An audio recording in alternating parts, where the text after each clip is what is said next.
आज सूत जी महाराज ने 88,000 ऋषियों को आज भगवान की बड़ी पावन कथा सुनाना प्रारंभ किया। जो जो प्रश्न किए उन्हें सभी का उत्तर देना प्रारंभ किया है। आज भक्तों ने पूछा कि भगवान अवतार क्यों लेते हैं, कैसे लेते हैं। आज सूत जी महाराज ने बताया, जब जब होई धर्म की हानि, बाढ़ी असुर महाअभिमानी। राम सिया राम जय जय राम, सिया राम जय जय राम। जब जब धर्म की हानि होती है तो भगवान कोई ना कोई रूप लेकर धारण हो जाते हैं, अवतार ले लेते हैं अपने भक्तों का उद्धार करने के लिए। प्रथम अवतार सनक सनातन सनक कुमार का हुआ और आज दूसरा अवतार बढ़ा रूप में धारण हुआ, पृथ्वी का उद्धार किया। तीसरा अवतार देवर्षि नारद का हुआ। चौथा अवतार नारायण भगवान के रूप में अवतार लिए और पांचवा कपिल भगवान ने 60 अवतार लिया और शाक्य शास्त्र का उपदेश दिया। ऐसे ऐसे तो 23 अवतार लिए हैं। वो लोग कथाएं किसकी सुनते हैं ज्यादा? राम और कृष्ण की। आज 24 अवतार भगवान कहाँ लेंगे? संभल लेंगे। हम रहे ना रहे क्या पता। इसलिए 24वां अवतार भगवान संभल की पावन भूमि पर लेंगे ब्राह्मण के यहाँ। तो इसलिए आप भगवान से लगन लगाइए। आज सूत जी महाराज कहते हैं कि जब धर्म की हानि होती है, जब भक्तों पे आपत्ति विपत्ति आती है, तो परमात्मा कोई ना कोई रूप धारण कर अपने भक्तों का उद्धार कर देते हैं। द्वापर युग में महर्षि वेदव्यास जी ने 18 पुराणों की रचना की। कितने पुराणों की? 18 पुराणों की। 6 शास्त्र लिखे, 60 कृतियां लिखी। आज सूत जी महाराज कहते हैं कि जब 17 पुराणों को लिखा तो देवर्षि वेदव्यास जी के चेहरे पर उदासी छाई हुई थी। तो देवर्षि नारद का आगमन हो गया।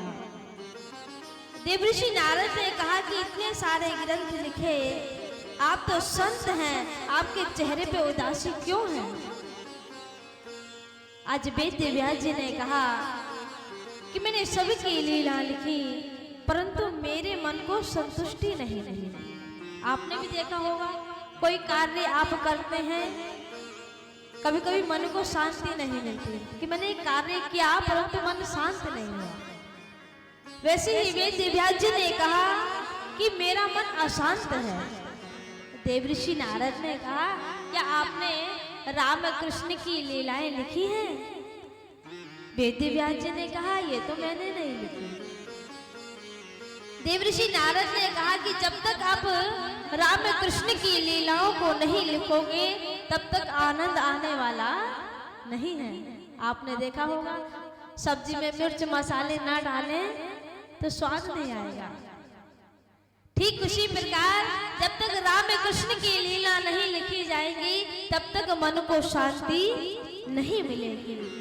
वेदव्यास जी ने कहा, अब तो मैं बूढ़ा हो गया हूँ, अब शरीर में इतनी शक्ति नहीं है कि मैं एक और ग्रंथ लिखूं।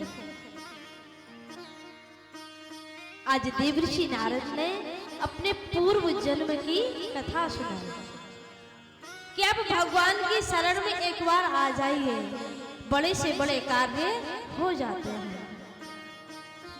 मैया ने देखो मन में विचार लिया, ये भागवत कोई छोटा मोटा कार्य नहीं है, ये बहुत बड़ा कार्य है, कोई शब्द नहीं। मैया ने मन में विचार लाई और देखो ये पूर्ण हो गया कि नहीं। जब आप भगवान की शरण में आएंगे विचार लेकर तो परमात्मा जरूर पूर्ण करेंगे। देवऋषि नारद ने कहा कि महाराज मैं भी तो एक दासी का पुत्र था और आज मैं ब्रह्मा के मानस पुत्र के नाम से कहलाता हूँ। आज देवऋषि नारद ने कहा कि पूर्व जन्म में मेरी मैया साधु संतों की सेवा करती थी और हमारे गांव में कुछ संत चातुर्मास बिताने के लिए आए थे। मैया पहले संतों को भोजन पवाती और जो झूठन बचती थी उसे मुझे खिलाती और स्वयं खा लेती थी। जैसे ही चातुर्मास पूर्ण हुआ, आज संत जाने लगे। देवऋषि छोटे से बालक हैं। देवऋषि नारद ने कहा महाराज जी आप हमें भी ले चलो अपने साथ। बाबा ने कहा ना ना ना बेटा, अभी तुम्हारी मैया का कोई सहारा नहीं है, आप ही सहारे हो। ना ना ना बाबा मैं तो चलूंगा। जैसे ही मैया ने सुना तो मैया उदास हो गई। माता पिता अपने बच्चों को शराबी बना देंगे, जुहारी बना देंगे, मगर महात्मा बनाना कोई नहीं चाहेगा। ऐसा है कि नहीं? संत बनाना कोई नहीं चाहता, चाहे वो शराब पी के खूब डंडे बजाओ। डंडे खाने मंजूर हैं मगर संत बनाना स्वीकार नहीं करते मैया बाप। आज संतों ने कहा सुनो, जब आपकी मैया शरीर छोड़ देगी तो हम तुम्हें ले जाएंगे।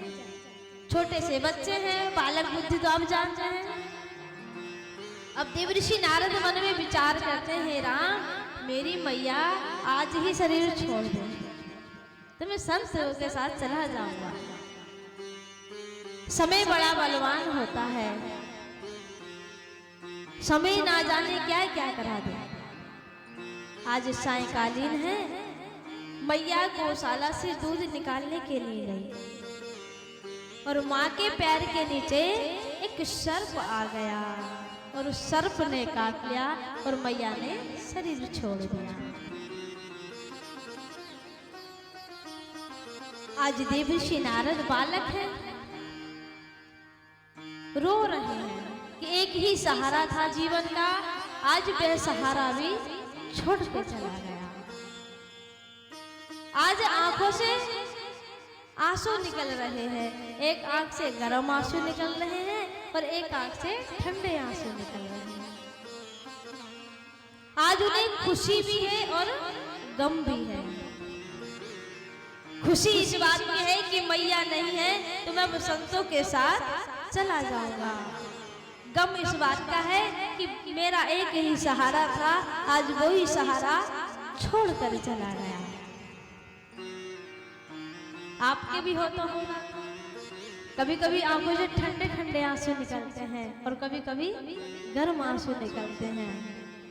एक ही पहचान है इन आंसुओं की। जिस दिन आपकी आंखों से ठंडे आंसू निकल आए समझ लेना भगवान हमारे आस ही पास है, और जब आपकी आंखों से गर्म आंसू निकले तो समझ लेना कि हम माया में फंसे हो।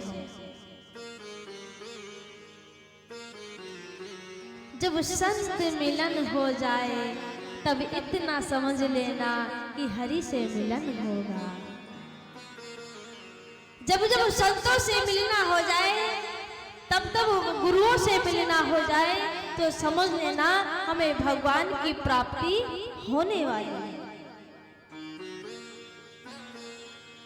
आज देवऋषि नारद ने अपनी मैया का क्रियाक्रम संस्कार किया और आज वनों में चले गए, संतों की तलाश कर रहे हैं और आज संतों से मिलना हो गया। संत महात्मा जी ने एक मंत्र दे दिया और उस मंत्र का देवऋषि नारद ने इतना जप किया, इतना जप किया कि आज वो ब्रह्मा जी के मानस पुत्र कहलाए। ये क्या नहीं कर सकता इंसान, सब कुछ कर सकता है, बस लगन होनी चाहिए। कहते ना जिसे लो लग जाए तो बड़े से बड़े कार्य भी कर दिखाता है। शब्द छोटा है परंतु काम बड़े बड़े कर देता है। ये लो होनी चाहिए, लगन होनी चाहिए। बिना लो के कोई कार्य होने वाला नहीं है।